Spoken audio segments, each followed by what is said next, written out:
Hello and welcome to commerce classes. तो आज हम लेकर आए हैं आपके लिए एक और क्लास जो कि रिलेटेड है यहाँ पे ह्यूमन रिसोर्स मैनेजमेंट से।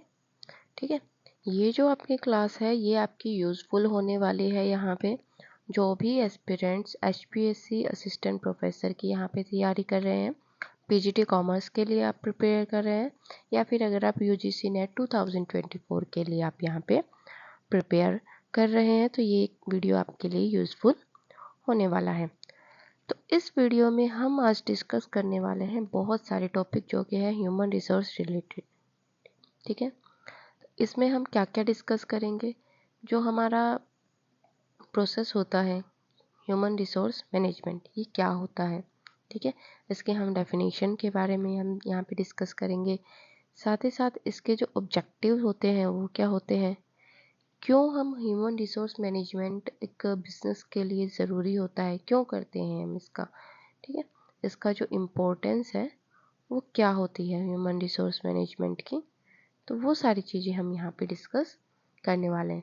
साथ ही साथ इसमें दो और टॉपिक हम यहाँ पे डिस्कस करेंगे। एक हो गया यहाँ पे हमारे पास रिक्रूटमेंट, ठीक है, और दूसरा हो गया हमारे पास यहाँ पे सिलेक्शन।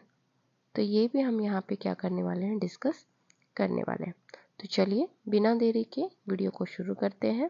उससे पहले अगर आप वीडियो पे नए हैं तो चैनल को सब्सक्राइब जरूर करें और वीडियो को लाइक कर दीजिएगा। ठीक है, चलिए तो शुरुआत करते हैं हमारे ह्यूमन रिसोर्स मैनेजमेंट से। ठीक है, ह्यूमन जैसे कि आप इसको समझ सकते हैं क्या होता है ह्यूमन। तो ह्यूमन हमारा हो गया यहाँ पे मानव से। ठीक है, रिसोर्स एक संसाधन के रूप में, और मैनेजमेंट क्या होता है, मैनेजमेंट यानी कि उसको किस तरीके से हम यहाँ से पे मैनेज कर सकते हैं, हम उसका प्रबंध कर सकते हैं। यूजुअली हम मैनेजमेंट से क्या पढ़ते थे कि हमारे पास 5 प्रोसेस होते हैं। ठीक है, प्लानिंग हो गया, ऑर्गेनाइजिंग हो गया, ठीक है, उसके बाद हमारे पास क्या हो गया यहाँ पे, डायरेक्टिंग हो गया, कंट्रोलिंग हो गया। ये सारे हम फंक्शन यहाँ पे पढ़ते आ रहे हैं, किसके रिलेटेड, मैनेजमेंट के रिलेटेड। तो हमें क्या करना है, ह्यूमन रिसोर्स मैनेजमेंट में भी हम क्या करेंगे, वही सारी चीज़ें करेंगे जो हम मैनेजमेंट में करते आए थे। बस फर्क सिर्फ क्या हो जाएगा यहाँ पे कि वो सारी चीज़ें ह्यूमन के रिलेशन में हम यहाँ पे करने वाले हैं। ठीक है, इतना क्लियर हो गया आपको। चलिए आगे क्या बताया हुआ है यहाँ पे, यहाँ पे एक डेफिनेशन दी हुई है एडविन बी फिलिप्पो की। तो इस डेफिनेशन में हमें क्या बताया गया है, देखिए, according to Edwin B Flippo human resource management क्या है, यहाँ पे वही सब है, प्लानिंग है, ऑर्गेनाइजिंग है, डायरेक्टिंग है, कंट्रोलिंग है, लेकिन किसका, प्रोक्योरमेंट, डेवलपमेंट, कंपनसेशन। प्रोक्योरमेंट क्या होता है यहाँ पे कि किसी चीज़ को प्राप्त करना। अब हम यहाँ पे ह्यूमन रिसोर्स मैनेजमेंट की बात कर रहे हैं, तो क्या प्राप्त करेंगे, तो हम हमारे बिजनेस के लिए किसको प्राप्त करेंगे, यहाँ पे ह्यूमन को। ठीक है, डेवलप करना, तो किस चीज़ को डेवलप करेंगे, ह्यूमन रिसोर्स जो है हमारे पास, उसके स्किल्स को हम यहाँ पे डेवलप करने का काम करेंगे, यानी कि उसके पास जो भी हुनर है उसको और ज़्यादा से यहाँ पे क्या किया जाए, तराशा जाए। कंपनसेशन में हम क्या करेंगे, उनको कुछ क्षतिपूर्ति प्रदान करेंगे, यानी कि जो भी काम वो हमारी संस्था के लिए कर रहे हैं उसके लिए हम उनको क्या करेंगे, कुछ कंपनसेशन यहाँ पे प्रोवाइड करेंगे। Integration, maintenance and separation of human resource. ठीक है, इंटीग्रेशन यानी कि उसको उस काम में लगाए रखना, उसको बनाए रखना, मेंटेनेंस उसको जो भी मतलब नेसेसरी है चीज़ें हैं, ठीक है, नेसेसरी के लिए हम उसको क्या कर सकते हैं, एक जो ह्यूमन रिसोर्स है वो एक जो संस्था है उससे क्या ही एक्सपेक्ट करता है, क्या एक्सपेक्ट करता है, सैलरी। ठीक है, अगर वो ऑफिस में वर्क कर रहा है तो वो सैलरी, और वेज अगर वो फैक्ट्री में वर्क कर रहा है तो उसको वेज चाहिए होती है, यही तो वो एक्सपेक्ट करता है। ठीक है, तो मेंटेनेंस हम उसको कैसे कर सकते हैं, उसको मेंटेन कैसे कर सकते हैं हमारी संस्था में, कि अगर हम उसको टाइमली सैलरी और वेजेस, ठीक है, अगर वो क्या है यहाँ पे फैक्ट्री में वर्क कर रहा है तो हम उसको वेजेस दे सकते हैं, और अगर वो ऑफिस वर्क कर रहा है तो हम उसको क्या कर सकते हैं, सैलरी यहाँ पे देकर उसको मेंटेन कर सकते हैं। ठीक है, नेक्स्ट हमें यहाँ पे क्या बताया गया है, जिससे कि क्या हो सके, हमारे जो खुद के जो ऑब्जेक्टिव है, यानी कि हमारा जो ऑर्गेनाइजेशन है उसके ऑब्जेक्टिव, प्लस उसके खुद के पर्सनल इंडिविजुअल ऑब्जेक्टिव और जो भी हमारी सोसाइटी है, ठीक है। अब देखिए इंडिविजुअल ऑब्जेक्टिव क्या हो सकते हैं। इंडिविजुअल तो हमने कह दिया कि उसको क्या चाहिए, यहाँ पे सैलरी चाहिए, ठीक है। ऑर्गेनाइजेशन का ऑब्जेक्टिव क्या हो गई कि हमें क्या करवाना है, उनसे प्रोटेक्शन करवाना है, तो ये क्या हो गया, ऑर्गेनाइजेशन का ऑब्जेक्टिव हो गया, ठीक है। उसके बाद अगर हम सोसाइटी की बात करें तो सोसाइटी को क्या चाहिए होता है, ठीक है। सोसाइटी को क्या चाहिए होता है, जो भी यहाँ पे ह्यूमन रिसोर्स है उसका प्रॉपर यूटिलाइजेशन हो, हर व्यक्ति को काम मिले, ठीक है। और क्या होता है यहाँ पे हमें इक्वल पे मिले। तो ये सारी चीज़ें आप सोसाइटी क्या करती है, आपसे एक्सपेक्ट करती है अगर आप एक बिजनेस हो तो, ठीक है। नेक्स्ट हम बात करते हैं ह्यूमन रिसोर्स मैनेजमेंट के बारे में। तो यही वही सारी चीज़ें हमें बताई हुई है, रिक्रूट करना उनको, ठीक है। रिक्रूट करने के साथ साथ क्या हो जाता है यहाँ पे, ये रिक्रूट करना हो गया, यहाँ पे हायर करना हो गया, उनको बनाए रखना हो गया। उसके बाद हम आपका ये जो मैनेज करना हो गया, ऑर्गेनाइजेशन में किस तरीके से आप उनको मैनेज कर सकते हैं, ठीक है। नेक्स्ट हमारे पास यहाँ आता है कि जो ह्यूमन रिसोर्स होता है वो कैसा होता है। ह्यूमन रिसोर्स आपकी जो ऑर्गेनाइजेशन होता है उसका सबसे ज़्यादा यहाँ पे इम्पोर्टेंट फैक्टर होता है। इम्पोर्टेंट फैक्टर यहाँ पे कैसे होता है, देखिए आपके पास लैंड है, आपके पास मशीन है, आपके पास मनी है, ये तीनों आपने एक कमरे में बंद करके रख दिया है। अब इनका आप प्रॉपर यूटिलाइजेशन या फिर आप ये कहें प्रॉपर यूज़ कब ले सकते हैं, आप इनका प्रॉपर यूज़ तभी ले सकते हैं जब आपके पास एक एफिशिएंट वर्कर होगा, ठीक है। वो इस काम को करे आके कि इनका हमें यूज़ किस तरीके से करना है, आपने जो मशीनरी ला के उन्हें दे रखी है उसको वो किस तरीके से यूज़ करेंगे। तो उसी के बेस पे क्या हो जाएगा आपका ये ह्यूमन रिसोर्स मैनेजमेंट हो जाएगा कि आप किस चीज़ से किस तरीके के ह्यूमन को लेके आते हो जिससे कि जो आपके अदर फैक्टर ऑफ प्रोडक्शन है उनका प्रॉपर यूटिलाइजेशन यहाँ पे हो सके, ठीक है। तो वही सारी चीज़ें हम यहाँ पे देख रहे हैं। एक कंपनी और एक ऑर्गेनाइजेशन होता है, ठीक है।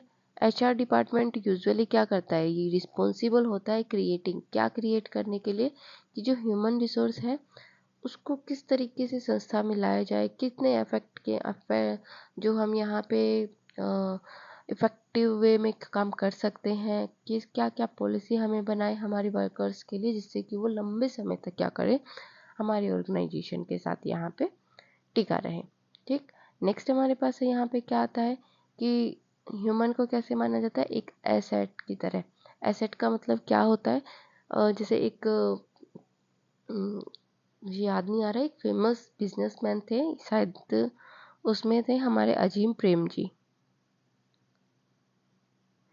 अगर आपने मैनेजमेंट की बुक पढ़ी हो तो उसमें भी आपने देखा होगा, उसमें उन्होंने क्या परिभाषा दी थी कि प्रत्येक शाम क्या होता है, प्रत्येक शाम जो मेरे जो बिजनेस है उसकी एसेट्स क्या करी जाती है, बाहर चली जाती है, और प्रत्येक सुबह वो क्या आ जाती है, अंदर आ जाती है। लेकिन बाहर क्या जाएगी, अब मशीनरी तो चल के जा नहीं सकती है, प्लांट भी नहीं जा सकते हैं, तो प्रत्येक शाम क्या जा रहा है बाहर, ह्यूमन रिसोर्स जा रहा है, ठीक है। उसकी जो उन्होंने जो अपनी एसेट थी वो किसको कहा था, ह्यूमन को कहा था। यानी कि प्रत्येक शाम क्या करती है, मेरी जो एसेट्स है वो संस्था से बाहर चली जाती है और अगले दिन वो सुबह वापस आ जाती है, ठीक है। एक और हमारे पास फेमस जो बिजनेसमैन थे उन्होंने भी यही कहा था कि आप मुझसे सब कुछ ले लो, बस मुझे मेरा मानव संसाधन दे दो, मैं दोबारा से यही कंपनी वापस से खड़ी कर दूंगा, ठीक है। तो ये जो हमारी डेफिनेशन है ये क्या दर्शाती है कि ह्यूमन रिसोर्स क्या होता है, मोस्ट इम्पोर्टेंट यहाँ पे क्या होता है, फैक्टर ऑफ प्रोडक्शन होता है, ठीक है। जिसका हमें क्या करना होता है, प्रॉपरली मैनेजमेंट करना भी ज़रूरी होता है। ह्यूमन कैपिटल आप इसको बोल सकते हो, जिससे कि क्या होगा, आपकी जो सारे काम है वो आसानी से होंगे। साथ ही साथ अगर आपका जो ह्यूमन रिसोर्स है वो कैसा है, इफेक्टिव है, एफिशिएंट है, तो ये आपका जो रिड्यूस करेगा किसको, रिस्क को रिड्यूस कैसे करेगा। मान लीजिए उनको मशीनरी का यूज़ जो है वो अच्छे से करना आता है, ठीक है, प्रॉपर यूटिलाइजेशन उनको करना आता है, वो वेस्टेज नहीं कर रहे हैं, तो यहाँ पे क्या होगा, एक तो मशीनरी का यूज़ भी अच्छे से होगा, इसका यूटिलाइजेशन भी होगा, रिस्क यहाँ पे कम हो जाएगा। जितनी भी आपने क्या लगाई है यहाँ पे कैपिटल लगाई है उस पर आपको क्या मिलेगा, यहाँ पे मैक्सिमम रिटर्न यहाँ पे मिलेगा। ठीक है, तो ये सारी चीज़ें यहाँ पे हो जाए। मॉडर्न टर्म क्या कहती है, ह्यूमन कैपिटल मैनेजमेंट भी इसको बोलती है। किसके लिए, लार्ज और मीडियम जो साइज कंपनी होती है उनके लिए इनको ऐसे बोला जाता है, और एचआर टेक्नोलॉजी में भी काम आते हैं। नेक्स्ट अगर हम बात करें तो क्या क्या ऑब्जेक्टिव होते हैं हमारे ह्यूमन रिसोर्स मैनेजमेंट के। देखिए ऑब्जेक्टिव यहाँ पे 4 तरीके से हो सकते हैं। सोसाइटल ऑब्जेक्टिव हो गए, ऑर्गेनाइजेशनल ऑब्जेक्टिव यहाँ पे हो गए, फंक्शनल ऑब्जेक्टिव हो गए, साथ ही साथ पर्सनल ऑब्जेक्टिव हो गए। तो सोसाइटल ऑब्जेक्टिव क्या होते हैं, देखिए हम कहाँ रहते हैं, सोसाइटी में रहते हैं। सोसाइटी के लिए हमारे पास कुछ जिम्मेदारी होती है एज ए बिजनेस। ठीक है, अगर हम एज ए बिजनेस अगर सोसाइटी में रहते हैं तो हमारी क्या होती है यहाँ पे, कुछ एक हमारी रिस्पॉन्सिबिलिटी होती है कि हमें सोसाइटी ने जितना हमें दिया है हम उतना या उससे ज़्यादा हम उसको क्या करें, वापस करें। तो वापस हम कैसे कह सकते हैं, जैसे कि अब हमारे पास क्या आता है, यहाँ पे ह्यूमन होता है, या फिर हम ये कहें कि मैन वुमेन जो भी यहाँ पे पीपल होते हैं उनको क्या कर सकते हैं, हम उनको एम्प्लॉयमेंट प्रोवाइड करवा सकते हैं। ठीक है, इनको हम क्या करेंगे, यहाँ पे एम्प्लॉयमेंट प्रोवाइड करवाएंगे। अब अगर हम इनको एम्प्लॉयमेंट प्रोवाइड करवा रहे हैं तो उससे क्या होगा, जो इनका जो लाइफ का जो स्टैंडर्ड है, जीवन स्तर है इनका कैसा होगा, वो ऊंचा होगा। ठीक है, सभी के पास खाने के लिए क्या होगी, रोटी होगी, पहनने के लिए कपड़ा होगा, अच्छा जीवन ये जी पाएंगे।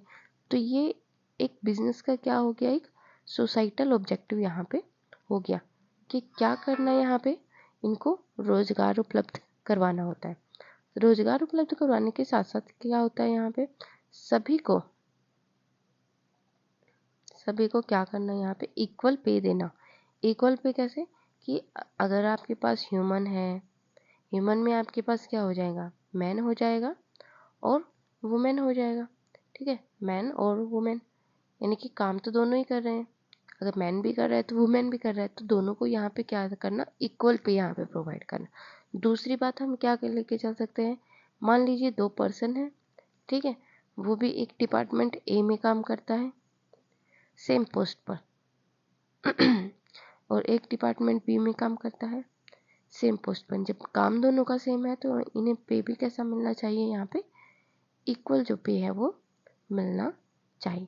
तो इस चीज़ को आपको यहाँ पे याद रखना है कि सोसाइटी का ऑब्जेक्टिव क्या होता है। सोसाइटल ऑब्जेक्टिव में ये हो गया कि जो भी व्यक्ति आते हैं उनको रोजगार देना, और रोजगार कैसा देना कि उनको इक्वल काम अगर आप करवा रहे हो तो आप उसके लिए इक्वल ही आप पे कर रहे हो।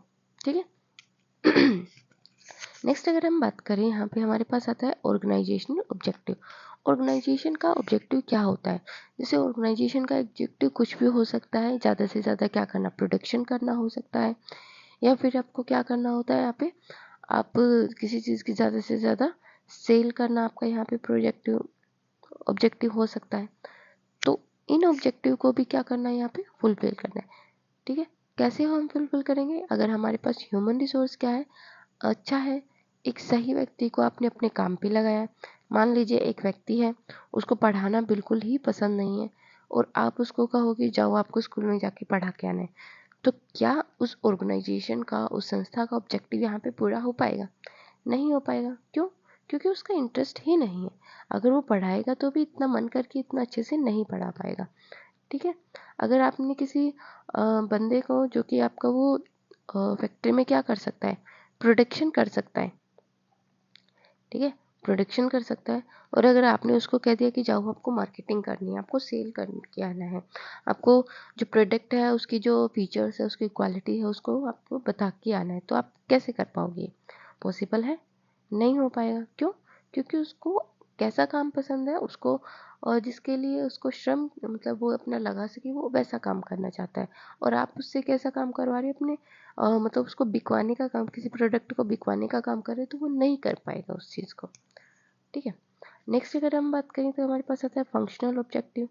फंक्शनल ऑब्जेक्टिव में क्या होते हैं, कार्यात्मक हम इनको बोलते हैं। क्यों बोलते हैं, क्योंकि क्या होता है, गाइडलाइंस होती है कुछ कि किसी भी काम को किस तरीके से यहाँ पे पूरा करना है। फंक्शन फंक्शन को तो आप समझ गए ना कि फंक्शन क्या होता है, कार्य से होता है।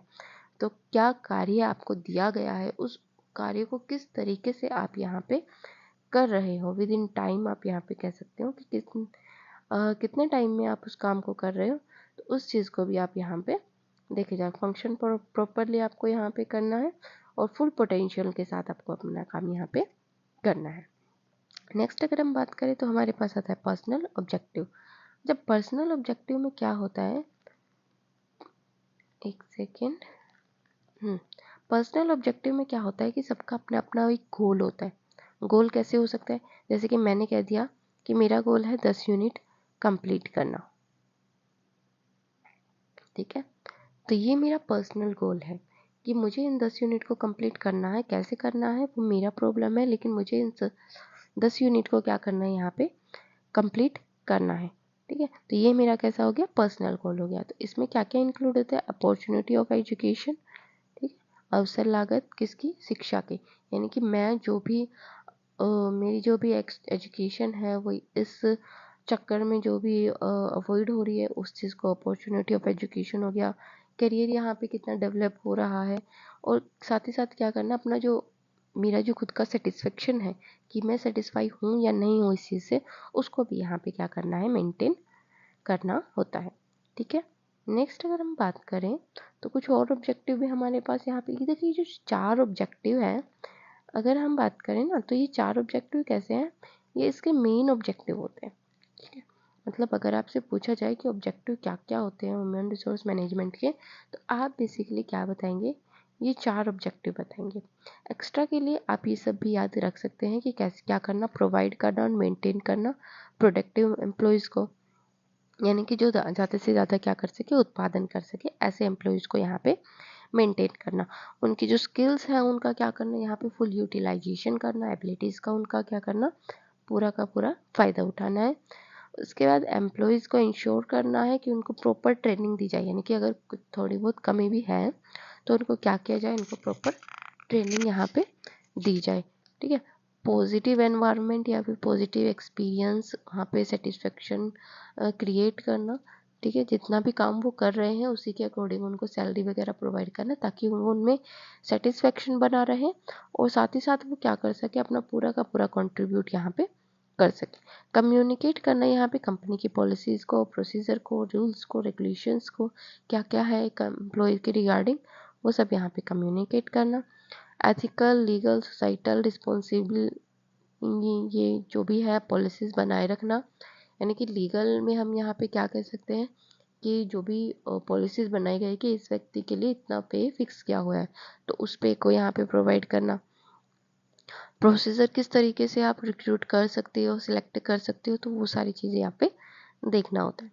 मैनेज करना है यहाँ पे इंटरनल और एक्सटर्नल चेंज को आप किस तरीके से, जैसे इंटरनल चेंज हम ये कह सकते हैं कि पहले हमारे पास जो आपने देखा होगा कि पहले के टाइम में हम यूज़ करते थे क्या, टाइपराइटर हम यूज़ करते थे। अभी हमारे पास आ गया है कंप्यूटर। तो जब ये टाइपराइटर से क्या हुआ था, कंप्यूटर में चेंज हुआ था, तो बहुत सारे एम्प्लॉयज़ ऐसे भी होंगे जिनको सिर्फ जो टाइपराइटर चलाना ही जानते थे, जिनको कंप्यूटर के बारे में नॉलेज नहीं थी। तो अब उनके लिए क्या किया जाए, चेंज तो हो रहा है, ऑब्वियस सी बात है, वो इसको क्या करेंगे, रेजिस्ट करेंगे, वो इसका विरोध करेंगे। तो विरोध करने को रोकने के लिए हम उसको क्या करेंगे, उन एम्प्लॉयज़ को जिनको टाइपराइटर चलाना आता है उनको हम कंप्यूटर के बारे में ट्रेनिंग देंगे कि किस तरीके से आप इसको चला सकते हैं, किस तरीके से आप इस पे वर्किंग कर सकते हैं, ठीक है। तो ये आपका क्या करना है, एक्सटर्नल चेंज और इंटरनल चेंज दोनों ही आप यहाँ पे लागू हो जाएंगे। नेक्स्ट अगर हम बात करें, यहाँ पे आती है इम्पोर्टेंस। देखिए इम्पोर्टेंस तो बहुत ही ज़्यादा है, बहुत ही ज़्यादा। कैसे है, कंपनी के गोल हो गए, उसको अचीव करना है, इम्पोर्टेंस है। नेक्स्ट अगर हम बात करें, हमारे पास जो भी अदर रिसोर्सेज है, ठीक है, अदर हमारे पास यहाँ पे क्या है, रिसोर्सेज है, तो उनका भी हमें क्या करना है, प्रॉपर यूटिलाइजेशन करना है। तो उसके लिए भी हमें क्या चाहिए, ह्यूमन रिसोर्सेज चाहिए। और क्या हो सकते हैं हमारे जो ऑब्जेक्टिव हो गए, ऑब्जेक्टिव यानी कि हम डिपार्टमेंट वाइज अगर ऑब्जेक्टिव कहें वो भी हमें यहाँ पे क्या करने हैं, अचीव करने हैं। हमें क्या करनी है रिड्यूस करनी है हमें क्या, कॉस्ट अगर हमें रिड्यूस करनी है तो भी हमें कौन चाहिए, ह्यूमन रिसोर्स चाहिए। हमें प्रॉफिट अगर अर्न करना है तो भी हमें क्या चाहिए, ह्यूमन रिसोर्स चाहिए। हमारा काम क्या करना है, हमें टाइमली पूरा करना है तो भी हमें क्या चाहिए, ह्यूमन रिसोर्स चाहिए। तो इम्पोर्टेंस के मामले में अगर देखोगे आप तो यहाँ पे जो ह्यूमन रिसोर्स है वो बहुत ही ज़्यादा यहाँ पे क्या है, इम्पोर्टेंट फैक्टर ऑफ प्रोडक्शन यहाँ पे हमारा हो जाता है। तो इसको हमें क्या करना होता है, बहुत ही अच्छे ढंग से मैनेज करना भी ज़रूरी हो जाता है। तो देखिए क्या बताया गया है यहाँ पे, organisation have variety of resources, ठीक है, वैरायटी ऑफ रिसोर्सेज होता है जिसमें टाइम भी होता है, मनी होता है, एसेट होता है और एम्प्लॉय होता है। ये सारे हमारे पास एम्प्लॉय हमारे जो रिसोर्सेज हो गए। ऑल द इनमें से सबसे जो इम्पोर्टेंट होता है कौन होता है यहाँ पे, ह्यूमन रिसोर्स यहाँ पे सबसे ज़्यादा महत्वपूर्ण होता है। क्यों, क्योंकि जितने भी बाकी के रिसोर्सेज होते हैं उन सब का प्रॉपर यूटिलाइजेशन करने का काम कौन यहाँ पे करता है, ह्यूमन रिसोर्स करता है। ठीक है, it goes without saying that making it happen is more important then the possibility of it happening. तो जो ह्यूमन रिसोर्स है वो क्या करता है कि कोई काम हो रहा है और वो कितने प्रॉपर ढंग से होगा उसको कौन यहाँ पे हम यहाँ पे कहें कि पॉसिबल करता है, वो कौन करता है, ह्यूमन करता है। आपके अगर आपको फाइनेंसिंग कोई भी एक्टिविटीज़ करनी है उसके लिए भी आपको कौन चाहिए, ह्यूमन चाहिए। ठीक है, साथ ही साथ अगर आपको मार्केटिंग करना है तो भी आपको क्या करना है, ह्यूमन की आवश्यकता होगी। आपको अगर प्रोडक्शन भी करना है ना, आप बाकी सब छोड़िए, अगर आपको प्रोडक्शन भी करना है तो उसके लिए भी किसकी ज़रूरत होगी, यहाँ पे ह्यूमन की ही ज़रूरत होगी। प्रोडक्शन करने के लिए अगर आपको फाइनेंस चाहिए तो उसको रेज करने के लिए भी आपको किसकी ज़रूरत होगी, ह्यूमन की ज़रूरत होगी। तो सारा का सारा ही काम आपका किस पे डिपेंड करता है, यहाँ पे ह्यूमन पे ही डिपेंड करता है। अगर आपने क्या कर लिया है, इसका प्रॉपर यूटिलाइजेशन कर लिया है, अगर आपने इफ़ेक्टिव और एफिशिएंट तरीके से क्या कर लिया है, इसको हमारी संस्था में अगर यूज़ कर लिया है इसका, हम ये कहें कि बहुत अच्छे तरीके से आपने उसको बनाए रखा है, आप उसका यूटिलाइज कर रहे हो, तो आपके जो सारे के सारे काम है वो आसानी से हो जाएंगे। कैसे कर सकते हो आप उसको यूज़ कर सकते हो, उनकी स्किल्स का आप उनको ट्रेनिंग दे सकते हो जिससे कि वो उस काम को बहुत अच्छे तरीके से सीख सकें।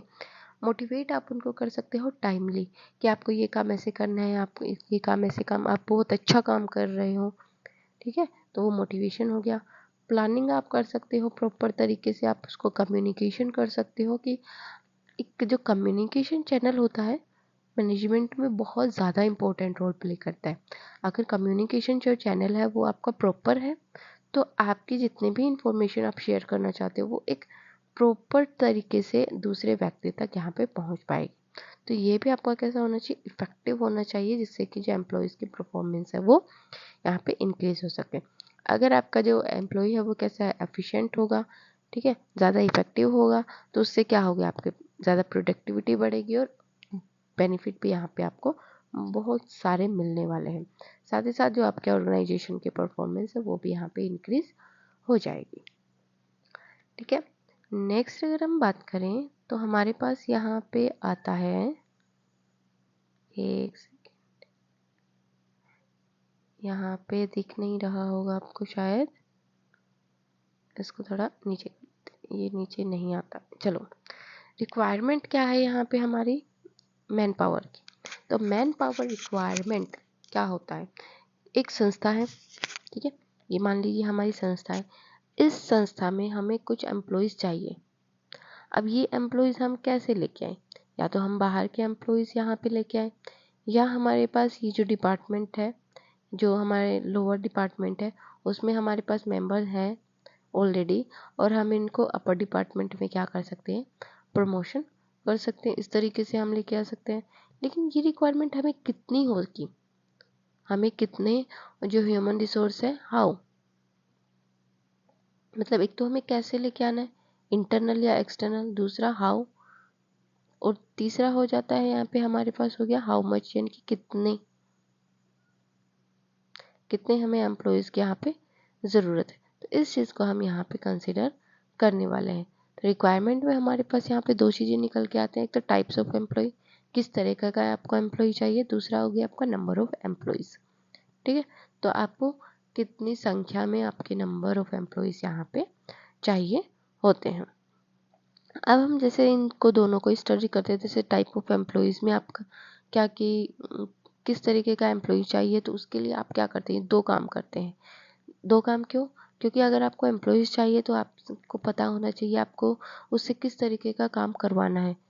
ठीक है, किस तरीके का काम करवाना है, यानी कि आपका जो नेचर ऑफ वर्क वो है किस तरीके का होगा, क्वालिफिकेशन आपको किस तरीके की चाहिए, किस तरीके की जॉब के लिए आप उसको अप्लाई करवाना चाहते हो। ठीक है, तो उसके बेसिस पे ही हम इनको दो भागों में बांटते हैं। फर्स्ट हमारे पास यहाँ पे क्या हो जाएगा, जॉब हमारा डिस्क्रिप्शन हो जाएगा, और दूसरा हो जाएगा जॉब स्पेसिफिकेशन। देखिए नाम से ही यहाँ पे रहता है डिस्क्रिप्शन, अगर किसी को ना भी याद रहे तो भी इस चीज़ को याद रखेगा। जैसे कि किसी चीज़ के डिस्क्रिप्शन के बारे में हम उसकी जानकारी प्राप्त करते हैं कि इसमें क्या है क्या नहीं है, कौन कौन सी चीज़ें इसमें ज़रूरी है कौन सी नहीं है, तो वो सारी चीज़ें आपको जॉब डिस्क्रिप्शन में आ जाता है। और दूसरी अगर हम बात करें जॉब स्पेसिफिकेशन की, तो जैसे कि इसके नाम से ही है, क्या है इसका नाम, स्पेसिफिकेशन, यानी कि कुछ स्पेसिफिक होना चाहिए। कुछ क्या होना चाहिए यहाँ पे, स्पेसिफिक होना चाहिए, जो कि हमें पर्टिकुलर व्यक्ति में ही मिलेगा, हमें सब में नहीं मिलता। स्पेसिफिक जो क्वालिफिकेशन होती है वो किसी किसी में ही मिलती है। जैसे कि हमने कहा कि आपको असिस्टेंट प्रोफेसर के लिए अगर अप्लाई करना है तो क्या सभी अप्लाई कर सकते हैं, नहीं कर सकते हैं। क्यों? क्योंकि एक तो जिन्होंने नेट क्वालिफाई कर रखा है और पीएचडी, ये अगर आपने किया हुआ है तो ही आप क्या कर सकते, ये आपकी क्या है, ये स्पेसिफिक क्वालिफिकेशन है। अगर आपके पास ये स्पेसिफिक क्वालिफिकेशन है तो ही आप क्या कर सकते हो, इस जॉब के लिए अप्लाई कर सकते हो। नेक्स्ट क्या होना चाहिए, वो आपका एमकॉम होना चाहिए, तभी आप कॉमर्स वाली जॉब के लिए अप्लाई कर सकते हो। तो ये क्या हो गया, जॉब स्पेसिफिकेशन यहाँ पे हो गया। यहाँ तक क्लियर है? तो देखिए अब हम बात करते हैं कि हमारा जो जॉब डिस्क्रिप्शन है उसमें हमारे पास क्या क्या इंक्लूड होता है। तो सबसे पहले हमारे पास यहाँ पे आता है जॉब डिस्क्रिप्शन में जॉब आइडेंटिफिकेशन, यानी कि कार्य की पहचान करना, किस तरीके का काम आप उनसे करवाना चाह रहे हो। ठीक है, जैसे कि हमें यहाँ पे एग्जांपल दिया है कि सेल्स डिपार्टमेंट में एडवर्टाइजमेंट का काम है, तो ये आपको काम करवाना है। तो ये हो गया क्या, जॉब आइडेंटिफिकेशन, पहचान कर ली कि आपने कौन सा काम उनसे करवाना है। जॉब समरी, यानी कि एक विवरण तैयार करना कि वो जो काम है उसमें भी आप किस तरीके का काम आप करवाना चाह रहे हो। ठीक है, उसका भी यहाँ पे क्या करना, विवरण तैयार करना। तो इट इज़ डिसाइडेड, क्या बताया गया, summary of the summary that in which context the work is to be done. ठीक है, कार्य किस तरीके से, किस पर्पज़ के लिए आप कार्य करवा रहे हो, और क्या क्या जो उसमें जो परेशानियां हैं वो अराइज होने वाली हैं, जो उत्पन्न होने वाली है। तो यहाँ पे प्रिपेयर करना एक outline and having tough competition in the market as obstacle. यानी कि देखिए पहले तो हमने क्या किया था, आपने क्या कर लिया, यहाँ पे डिसाइड कर लिया कि चलिए जॉब का नाम हो गया, सेल्स डिपार्टमेंट में आपको एडवर्टाइजमेंट यहाँ पे करवाना है। अब जॉब समरी में क्या होगा, उसको और डिटेल में कि आपको क्या करना है, एक आउटलाइन तैयार करनी है। आउटलाइन तैयार करनी है, लेकिन कैसे, आउटलाइन आपको कैसे तैयार करनी है, यहाँ पे साथ ही साथ कॉम्पिटिटिव एनवायरनमेंट को ध्यान में रखते हुए आपको क्या करना है, यहाँ पे जो आउटलाइन है वो प्रिपेयर करनी है। तो ये किस में आ गया, जॉब समरी में। जॉब आइडेंटिफिकेशन, जॉब समरी दोनों क्लियर हो गए, यानी कि इसमें कार्य की पहचान की कि क्या काम करवाना है और क्या काम करवाना है, उसमें क्या क्या बाधाएं आ सकती हैं, उस चीज़ को भी आप जॉब समरी में इंक्लूड करते हो। नेक्स्ट हमारे पास आता है कि हम कौन कौन सी मशीन, टूल, इक्विपमेंट वगैरह यहाँ पे यूज़ करने वाले हैं। तो वो सारी चीज़ें यहाँ पे आ जाएगी। वर्किंग कंडीशन हमारी कैसा हो गई कि हॉट होगा, कोल्ड होगा। देखिए अलग अलग एरिया में अलग अलग वर्किंग कंडीशन होती है। मान लीजिए नॉर्थ में सर्दियों में ज़्यादा सर्दी होती है, साउथ साइड में नहीं होती है, तो वो सारी चीज़ें यहाँ पे क्या करती है, मैटर करती है। सुपरविज़न आप किस तरीके से करेंगे, ठीक है, ज़रूरत है या नहीं है उस चीज़ को भी देखना। जॉब के साथ आपका कैसा रिलेशन होगा, डायरेक्ट होगा, इनडायरेक्ट होगा, तो इस चीज़ को भी आप यहाँ पे शामिल कर सकते हो। तो ये सब चीज़ें आपकी किस में आ गई हैं, जॉब डिस्क्रिप्शन में आपकी 5 से 6 चीज़ें हैं जो इंक्लूड हो गई है। क्या क्या हो गया, जॉब आइडेंटिफिकेशन, काम की पहचान करना, जॉब की समरी तैयार करना, साथ ही साथ आपका क्या करना है यहाँ पे, मशीन टूल इक्विपमेंट क्या क्या यूज़ होने वाले हैं, वर्किंग कंडीशन, सुपरविज़न और जॉब के साथ रिलेशन, ठीक है। नेक्स्ट अगर हम बात करें तो हमारे पास आता है यहाँ पे जॉब स्पेसिफिकेशन। तो जॉब स्पेसिफिकेशन में हमारे पास क्या आता है, देखिए स्पेसिफिकेशन से आप क्या समझ गए, एक पर्टिकुलर काम है जिसके लिए स्पेसिफिक यानी कि स्पेसिफाइड नॉलेज की हमें यहाँ पे, एक विशेष ज्ञान की हमें यहाँ पे क्या है, ज़रूरत है, ठीक है।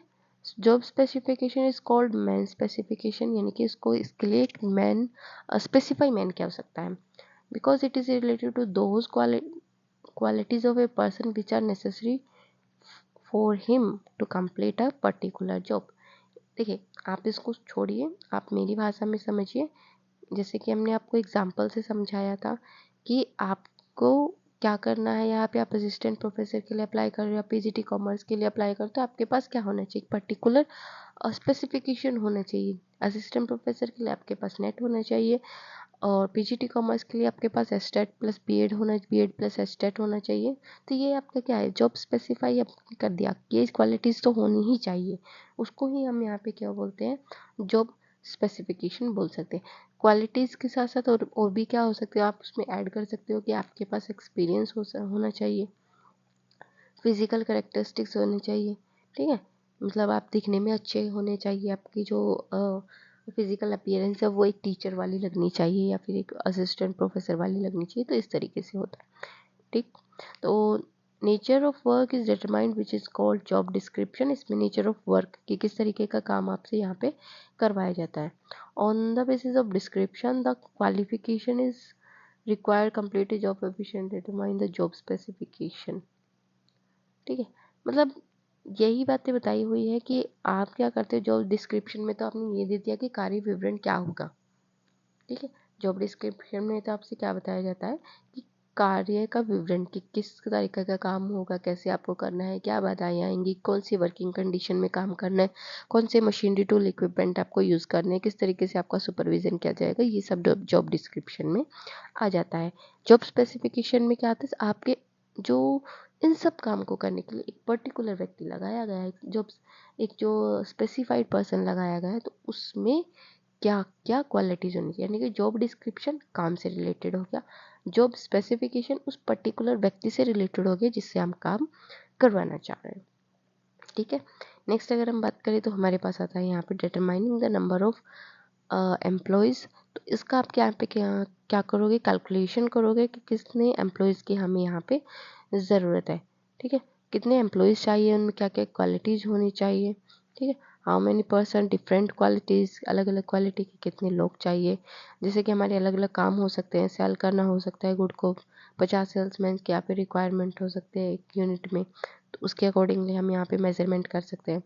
Company want to sell its goods in 2 state, 2 state में बेचना चाहते हैं, तो ज़्यादा सेल्समैन की ज़रूरत है। तो बेसिकली क्या है, नंबर ऑफ़ एम्प्लॉयज़ को यहाँ पे कंसीडर किया जाता है कि कितने नंबर ऑफ़ एम्प्लॉयज़ की हमें रिक्वायरमेंट यहाँ पे होने वाली है। Done, okay. नेक्स्ट हम यहाँ पे बात कर रहे हैं रिक्रूटमेंट की। देखिए रिक्रूटमेंट क्या होता है, जो सबका सबसे फेवरेट वाला होने वाला है, क्योंकि सबको क्या चाहिए कि जल्दी जल्दी रिक्रूटमेंट निकलता रहे और जल्दी जल्दी हमारा सिलेक्शन होता रहे। यही सबकी इच्छा है, बिल्कुल सब यही चाहते हैं कि जल्दी जल्दी से सबकी जॉब लग जाए और सब अपने अपने काम में सेटल हो जाए, कोई दिक्कत ना रहे किसी के लिए भी। तो उसके लिए आपको क्या करना है, उसके लिए आपको बहुत अच्छे से यहाँ पे तैयारी करनी है, बहुत अच्छे से पढ़ना है, साथ ही साथ आपको वीडियो को लाइक भी करना है, शेयर भी करना है अपने दोस्तों के साथ, अपने भाई बहनों के साथ, जो भी कॉमर्स से रिलेटेड सब्जेक्ट की तैयारी कर रहे होते हैं उन सब के साथ आपको शेयर करना है। नए हैं चैनल पे तो आप क्या कर सकते हैं, चैनल को सब्सक्राइब कर सकते हैं, जिससे कि आपको आने वाली नोटिफिकेशन की आपको जानकारी मिलती रहे। ठीक है, तो सब्सक्राइब नहीं किया है तो ये काम तो आप अभी के अभी ही कर लीजिएगा। तो चलिए नेक्स्ट हम बात करते हैं यहाँ पे रिक्रूटमेंट की। रिक्रूटमेंट क्या होता है? यहाँ पे अट्रैक्ट करना क्वालिफाइड कैंडिडेट को to for a job role. ठीक है, किसी जॉब के लिए क्वालिफाइड कैंडिडेट यानी कि जो इतने क्वालिटीज रखता हो कि हमारी जॉब के लिए फिट हो सके, उसको क्या करना? अट्रैक्ट करना। उसके बाद उसका क्या किया जाता है? सिलेक्शन किया जाता है, राइट। जैसे रिक्रूटमेंट तो क्या है, एक हम यहाँ पे कहें तो पॉजिटिव वर्क है। कैसा वर्क है? पॉजिटिव, क्योंकि जो भी एप्लीकेंट होता है, जो फॉर्म फिल करता है, वो सब क्या सोच के फॉर्म फिल करते हैं कि भाई साहब इस बार तो मेरी नौकरी पक्की। ठीक है, तो रिक्रूटमेंट आपका यहाँ पे कैसा होता है? पॉजिटिव होता है। और जो आपका सिलेक्शन होता है वो कैसा प्रोसेस होता है? वो एक नेगेटिव प्रोसेस होता है। नेगेटिव प्रोसेस किस तरीके से होता है? क्योंकि मान लीजिए 100 जो एप्लीकेंट है उन्होंने अगर अप्लाई किया है सॉरी, और उसमें से हमें लगाने सिर्फ 10 ही हैं, तो बाकी के 90 कहाँ जाएंगे? उनका तो क्या होगा? रिजेक्शन होगा। ठीक है, वो तो रिजेक्ट कर दिए जाएंगे। ओनली 10 ही यहाँ पे क्या किए जाएंगे? सेलेक्ट किए जाएंगे। तो जो सिलेक्शन हो गया वो हमारा यहाँ पे कैसा हो गया? हो गया ना नेगेटिव प्रोसेस, जहाँ पे क्या हो गया? आपको नेगेटिविटी देखने को मिलेगी। रिक्रूटमेंट में तो क्या है कि भाई तुम भी आ जाओ, तुम भी आ जाओ, सब अप्लाई कर दो। ठीक है, रिक्रूटमेंट हमारा कैसा हो गया? पॉजिटिव प्रोसेस हो गया। यहाँ पे एक ग्लास डोर है जिन्होंने कहा है कि 60% of hiring manager say that a candidate culture fit the most important factor in hiring decision. यहाँ पे क्या कहते हैं कि जो कैंडिडेट का कल्चर है वो भी यहाँ पे क्या करता है? मैटर करता है कि किस तरीके से आप उसको किस तरीके के कल्चर से वो आ रहा है। जैसे अगर हम हमारी बात करें कि अगर आपको यहाँ पे टीचिंग करनी है, तो अगर आप हिंदी में बहुत अच्छे से पढ़ा लेते हो या हरियाणवी भी बहुत अच्छा सा बोल रहे थे हो, तो आपकी यहाँ पे तो दाल गल जाएगी। लेकिन अगर आप किसी अदर स्टेट में जाते हो, मान लीजिए झारखंड वगैरह में जाते हो, लेकिन अगर आपको हिंदी ही आती है और आपको इंग्लिश नहीं आती, तो वहाँ पे क्या होगा? दिक्कत हो जाएगी ना। तो इसलिए क्या कहा गया है यहाँ पे? कैंडिडेट का जो कल्चर है वो यहाँ पे बहुत ज़्यादा मैटर करता है। ओके, नेक्स्ट अगर हम बात करें कि रिक्रूटमेंट में हम सीधा सीधा हम इसको बात कर लेते हैं, रिक्रूटमेंट क्यों ज़रूरी होता है? कि आपको क्या करना है? आपको व्यक्तियों से काम करवाना है। आपकी संस्था में बहुत सारा काम है, आपको उनसे क्या करवाना है? काम करवाना है। अब अगर आपको काम करवाना है तो काम करवाने के लिए कोई व्यक्ति तो चाहिए। अब उस व्यक्ति को आप कैसे लेके आएंगे? तो वो जो जिस प्रोसेस के थ्रू आप किसी व्यक्ति को अपनी संस्था में लेके आते हो, उसी प्रोसेस को आप यहाँ पे क्या कहा जाता है? रिक्रूटमेंट कहा जाता है। तो रिक्रूटमेंट के लिए आपको क्या करना होता है? एक ऐसा व्यक्ति जो कि आपकी जॉब के लिए बिल्कुल राइट हो, उस व्यक्ति को आप यहाँ पे क्या करते हो? चूज़ करते हो। पहले हमने क्या कहा कि आपने जॉब डिस्क्रिप्शन तैयार कर लिया कि ये काम हमारे पास है। ठीक है, जॉब स्पेसिफिकेशन कर दिया आपने कि इस क्वालिटी का बंदा हमें यहाँ पे चाहिए। अब उस क्वालिटी की मान लीजिए आपके पास बहुत सारे बंदे की एप्लीकेशन आ जाती है, तो उसमें से आप क्या करोगे? आप सभी को तो नहीं लगा सकते। ठीक है, तो उसके लिए आप क्या करोगे? जो स्पेसिफाइड कैंडिडेट है, उसमें से भी जो स्पेसिफाइड कैंडिडेट है जिसमें आपका जो ऑर्गेनाइजेशन है उसके अंदर काम करने की एबिलिटीज़ है, एफिशिएंसी है, उसी बंदे को आप क्या करते हो? हायर यहाँ पे करते हो, जिससे कि क्या किया जा सके? जो कंपनी के जो ऑब्जेक्टिव है उसको पूरा किया जा सके। ठीक है, तो यहाँ पे हमारे पास जो रिक्रूटमेंट है उसके लिए हमें कौन कौन सी बातें यहाँ पे ध्यान में रखनी चाहिए, वो सब यहाँ पे आ जाता है। तो सबसे पहले हमारे पास आता है यहाँ पे integrated job posting with job description. देखिए यहाँ पे भी क्या आ गया है? जॉब डिस्क्रिप्शन आ गया है। जॉब डिस्क्रिप्शन हम आपको पहले भी डिस्कस कर चुके हैं कि डाटाबेस तैयार करना है। जो भी पोस्टिंग जॉब है, जिस भी पोस्ट के लिए आप अप्लाई करवाना चाहते हो, उसका आपको जॉब डिस्क्रिप्शन तैयार करना होता है, और साथ साथ किस स्किल की यहाँ पे ज़रूरत होने वाली है उसको भी यहाँ पे तैयार किया जाता है। सिंप्लीफाई करना एप्लीकेशन प्रोसेस को, मतलब एप्लीकेशन प्रोसेस हमारा इतना कॉम्प्लिकेटेड भी नहीं होना चाहिए कि जो हमारे एप्लीकेंट है उनको समझ में ही ना आए। ठीक है, इतना कॉम्प्लिकेटेड भी नहीं होना चाहिए। जैसे कि मैंने बहुत बार यूट्यूब चैनल पे देखा था कि यूट्यूब चैनल पे भी देखा था, ग्रुप में भी देखा था कि लोगों की शिकायतें क्या होती थी कि ये जो असिस्टेंट प्रोफेसर वाले में जो भी अप्लाई किया है, इसमें फ़ोटो पे साइन किस तरीके से करना है, क्रॉस साइन करना है या नीचे एक बॉक्स बना के साइन करना है। तो उन्होंने ये तो कह दिया कि ड्यूली साइन करना है। अब बच्चे उसमें भी कंफ्यूज्ड हो रहे हैं कि किस तरीके से साइन करने हैं। कई बार क्या होता है, डॉक्यूमेंट अपलोड करने में भी हमें कन्फ्यूज़न हो जाती है कि किस तरीके से डॉक्यूमेंट अपलोड करनी चाहिए। बाकी उन्होंने अपना फॉर्मेट सिंपल ही रखा है, कंफ्यूज हम ही हो जाते हैं कि किस तरीके से करना है। ठीक है, तो यहाँ पे क्या बताया गया, एप्लीकेशन को सिंप्लीफाई करना, कि जो आपका प्रोसेस है उसको कैंडिडेट आसानी से समझ सके। जॉब अपॉर्चुनिटीज़ को आप क्या कर रहे हैं यहाँ पर प्रमोट करो, तो कॉम्प्लेक्स नहीं होना चाहिए, सिंपल होना चाहिए, स्ट्रेट फॉरवर्ड होना चाहिए। मतलब मेन बातें उसमें आसानी से पूछ ली जाए और एप्लीकेंट उनका क्या कर सके, आसानी से आंसर कर दे, इस तरीके का होना चाहिए। बहुत ज़्यादा कॉम्प्लिकेटेड नहीं होना चाहिए यहाँ पे।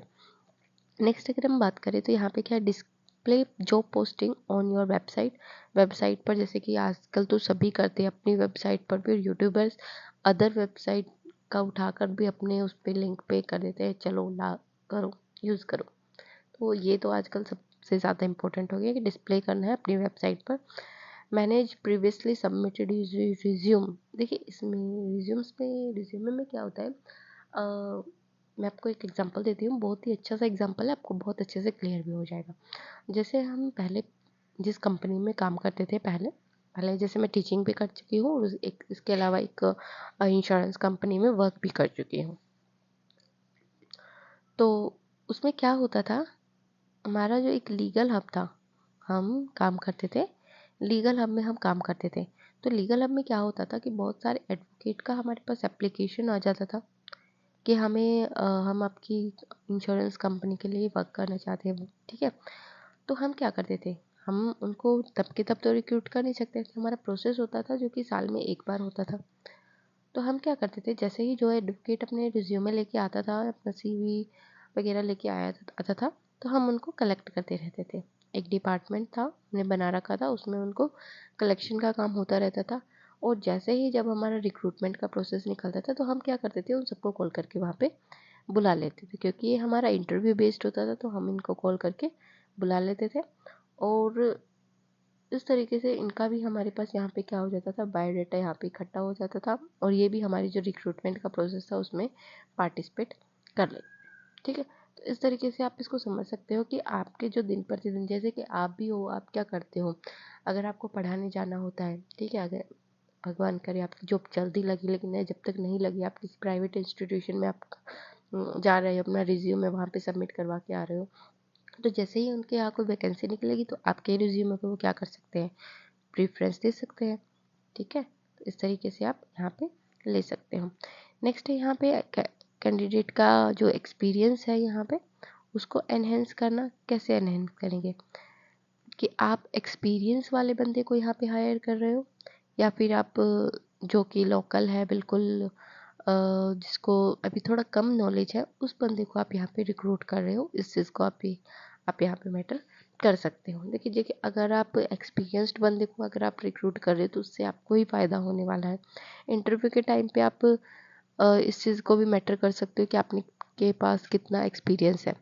काफ़ी जो कंपनीज़ वगैरह होती है, उसमें इस चीज़ को मैटर किया जाता है। यानी कि स्टार्टिंग में क्या होता है, आपसे जो आपका जो सिलेक्शन प्रोसेस पूरा चलता रहता है, लेकिन जब इंटरव्यू आता है तो उसमें वो पूछ लेते हैं कि आपके पास कोई एक्सपीरियंस है। अगर आपके पास जो एक्सपीरियंस है, तो उसके आपको प्लस पॉइंट्स मिल जाते हैं। आपका जो सिलेक्शन होने में क्या होता है, वहाँ पे ईजी हो जाता है। एप्लीकेंट का जो ट्रैकिंग प्रोसेस है, वो यहाँ पे कैसा होना चाहिए, स्ट्रीमलाइन होना चाहिए। जैसे कि आपका फॉर्म भरा गया है या नहीं भरा गया है, आप उसको इजीली चेक कर सकें। ठीक है, जैसे कि अभी आप चेक कर सकते हो कि हाँ मेरा फॉर्म भरा गया है। उसके बाद क्या हो गया, टच पॉइंट होना चाहिए विद कैंडिडेट। आप कैंडिडेट के साथ क्या रहे, रेगुलरली टच पॉइंट में रहें। आप रेगुलरली क्या कर सके, अपने नोटिफिकेशन निकालते रहें, जिससे कि जो कैंडिडेट है वो आपके नोटिफिकेशन को टाइमली देखते रहें कि कब आपका पेपर होगा, कब आप देखिए। होता क्या है कि रिक्रूटमेंट जब आप कर रहे होते हो ना, तो एप्लीकेंट्स को भी क्या चाहिए होता है, आपसे नोटिफिकेशन चाहिए ही होता है। किस चीज़ का? कि आप पहले अपनी जॉब के लिए निकाला, ठीक है, फिर आपने अगर मान लीजिए कुछ डेट वगैरह एक्सटेंड की है तो आप उसके लिए क्या कर सकते हो, नोटिफिकेशन निकाल सकते हो, नोटिफाई आप यहाँ पे कर सकते हो। नेक्स्ट अगर आपने अपने एडमिट कार्ड यहाँ पे इशू करने हैं उसके लिए आप नोटिफिकेशन पहले से निकाल सकते हो। तो इस तरीके से आप मतलब कांटेक्ट में रह सकते हो, एक तरीके से हम ये कहा जाए तो कैंडिडेट के। नेक्स्ट हम क्या करें, have a robust onboarding process, यानी कि कैसा होना चाहिए, एक स्ट्रॉन्ग होना चाहिए, मतलब बिल्कुल ऐसा लचीला नहीं होना चाहिए कि मन किया तो ठीक है चलो कर लेंगे, नहीं तो अदरवाइज उसको छोड़ दिया। नहीं, अगर आपने शुरू किया है तो उसको कंप्लीट भी करना चाहिए। क्यों?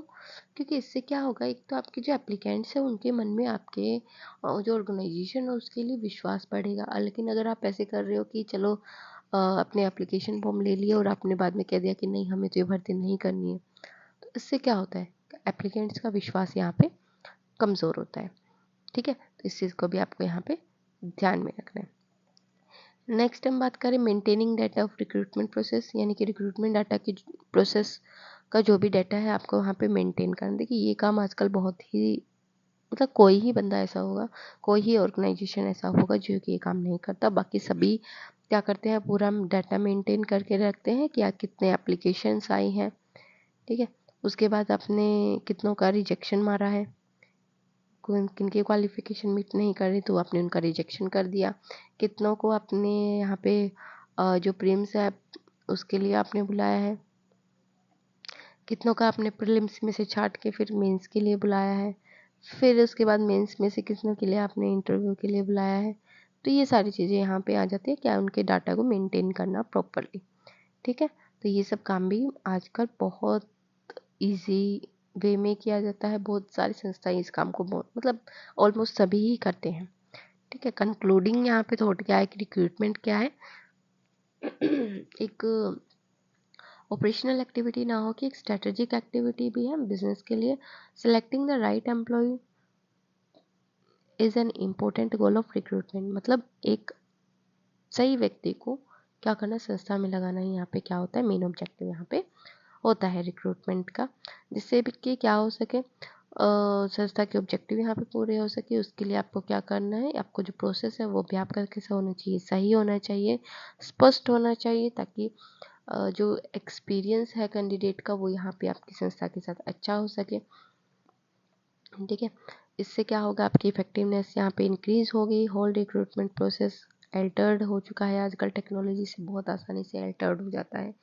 ठीक है, शॉर्ट लिस्टिंग करना सब कुछ यहाँ पे इजी हो गया है। तो ये सब चीज़ें आपके यहाँ पे डिस्कस की गई है रिक्रूटमेंट में।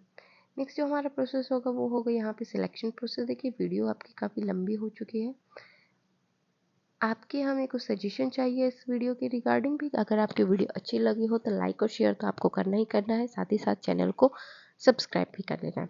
इसके साथ साथ आप मुझे ये भी बताइएगा कि आपको ये वीडियो कितनी टाइम तक की चाहिए, आप कितना पढ़ सकते हैं।